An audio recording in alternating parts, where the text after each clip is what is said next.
بسم اللہ الرحمن الرحیم۔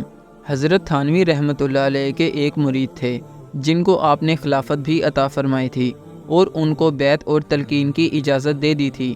ایک مرتبہ وہ سفر کر کے حضرت والا کی خدمت میں تشریف لائے۔ ان کے ساتھ ان کا بچہ بھی تھا۔ انہوں نے آ کر سلام کیا اور ملاقات کی اور بچے کو بھی ملوایا کہ حضرت یہ میرا بچہ ہے، اس کے لیے دعا فرما دیجئے۔ حضرت والا نے بچے کے لیے دعا فرمائی اور پھر ویسے ہی پوچھ لیا کہ اس بچے کی عمر کیا ہے۔ انہوں نے جواب دیا کہ حضرت اس کی عمر 13 سال ہے۔ حضرت نے پوچھا آپ نے ریل گاڑی کا سفر کیا ہے تو اس بچے کا آدھا ٹکٹ لیا تھا یا پورا ٹکٹ لیا تھا؟ انہوں نے جواب دیا کہ حضرت آدھا ٹکٹ لیا تھا۔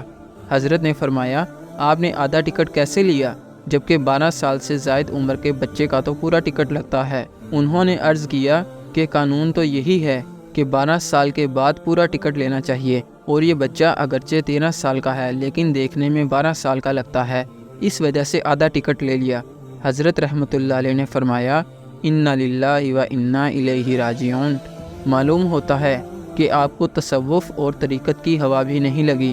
آپ کو ابھی تک اس بات کا احساس اور ادراک نہیں کہ بچے کو جو سفر آپ نے کرایا یہ حرام کرایا ہے، جبکہ قانون یہ ہے کہ 12 سال سے زائد عمر کے بچے کا ٹکٹ پورا لگتا ہے، اور آپ نے آدھا ٹکٹ لیا تو اس کا مطلب یہ ہے کہ آپ نے ریلوے کے آدھے ٹکٹ کے پیسے غصب کر لیے اور آپ نے چوری کر لی، اور جو شخص چوری اور غصب کرے ایسا شخص تصوف اور طریقت میں کوئی مقام نہیں رکھ سکتا۔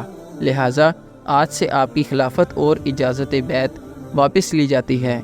چنانچہ اس بات پر اس کی خلافت سلب فرما لی گئی، حالانکہ اپنے وظائف میں، عبادات اور نوافل میں، تہجد اور اشراق میں، ان میں سے ہر چیز میں بالکل اپنے طریقے پر مکمل تھے، لیکن یہ غلطی کی، بچے کا ٹکٹ پورا نہیں لیا۔ صرف اس غلطی کی بنا پر خلافت سلب فرما لی گئی۔ حضرت والا رحمۃ اللہ علیہ کی طرف سے اپنے سارے مریدین اور متعلقین کو یہ ہدایت تھی کہ جب کبھی ریلوے میں سفر کرو اور تمہارا سامان اس مقدار سے زائد ہو جتنا ریلوے نے تمہیں مفت لے جانے کی اجازت دی ہے، تو اس صورت میں اپنے سامان کا وزن کراؤ اور زائد سامان کا کرایہ ادا کرو۔ خود حضرت والا رحمۃ اللہ علیہ کا اپنا واقعہ ہے کہ ایک مرتبہ ریلوے میں سفر کے ارادے سے اسٹیشن پہنچے۔ گاڑی کے آنے کا وقت قریب تھا۔ آپ رحمۃ اللہ علیہ اپنا سامان لے کر اس دفتر میں پہنچے جہاں پر سامان کا وزن کرایا جاتا تھا، اور جا کر لائن میں لگ گئے۔ اتفاق سے گاڑی میں ساتھ جانے والا گارڈ وہاں آ گیا اور حضرت والا کو دیکھ کر پہچان لیا اور پوچھا کہ حضرت آپ یہاں کیسے کھڑے ہیں؟ حضرت نے فرمایا کہ میں سامان کا وزن کرانے آیا ہوں۔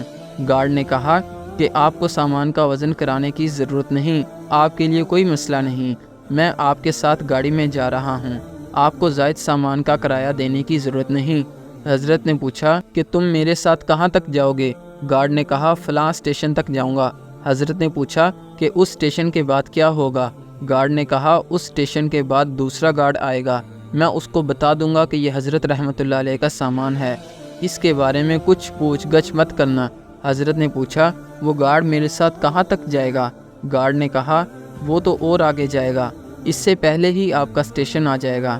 حضرت رحمۃ اللہ علیہ نے فرمایا میں تو اور آگے جاؤں گا، یعنی آخرت کی طرف جاؤں گا اور اپنی قبر میں جاؤں گا، وہاں پر کون سا گارڈ میرے ساتھ جائے گا؟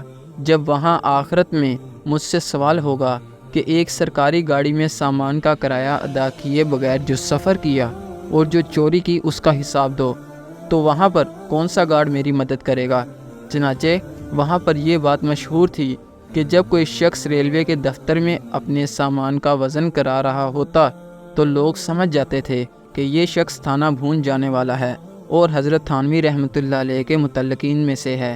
حضرت والا کی بہت سی باتیں لوگوں نے مشہور کر دیں، لیکن یہ پہلو کہ ایک پیسہ بھی شریعت کے خلاف کسی ذریعے سے ہمارے پاس نہ آئے، یہ پہلو نظروں سے اوجھل ہو گیا۔ اللہ تعالی ہمیں اس واقعہ سے سبق حاصل کرنے کی توفیق عطا فرمائے، آمین یا رب العالمین۔ جزاک اللہ۔